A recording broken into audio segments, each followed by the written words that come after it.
Hello সব্বাইকে, কেমন আছো? কি অবস্থা সব্বার? আমরা তো বেশ ভালো আছি। আমি দেখো চলে এসেছি ছাদের উপরে। আজকে হচ্ছে কচুর লতিগুলো তুলবো। কচুর লতিগুলো অনেক বড় বড় হয়ে গেছে। ক্যামেরাতে কতটা বোঝা যাচ্ছে জানি না, তোমরা বুঝতে পারবে।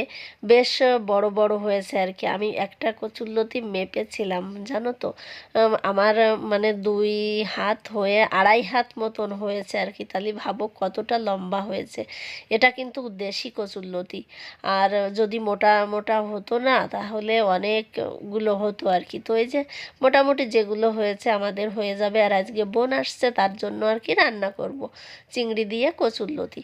আর এখন হচ্ছে গাছগুলোতে দেখো জল দিয়ে দেবো। জল থাকলে না লতিগুলো তাড়াতাড়ি বড় হয় আর কি। এদিকে দেখো এই যে খারকোল পাতা, এগুলোও খার মতন হয়ে গেছে, বেশ বড় বড় হয়ে গেছে। বোন বলছে কিছু নিয়ে যাবে, ওকে কিছু দেব, আর আম্মু কিছু পরে আর কি অন্য দিন রান্না করব।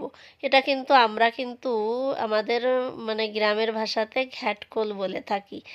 আর অনেকে অনেক কিছু বলে, নাম আছে আর কি। আর এই দেখো লতিগুলোকে কেটে নুন হলুদ দিয়ে একটু হালকা ভাপিয়ে নিয়েছি, আর জল ঝরতে দিয়ে দিয়েছি।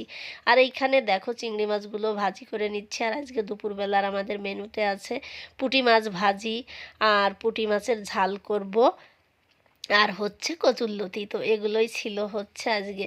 তেলের উপরে এই যে কালো জিরা ফোড়ন দিয়ে তারপরে থেতো করে রাখা রসুন দিয়ে দিলাম, কিছু কাঁচা লঙ্কা দিয়ে দেবো এবার।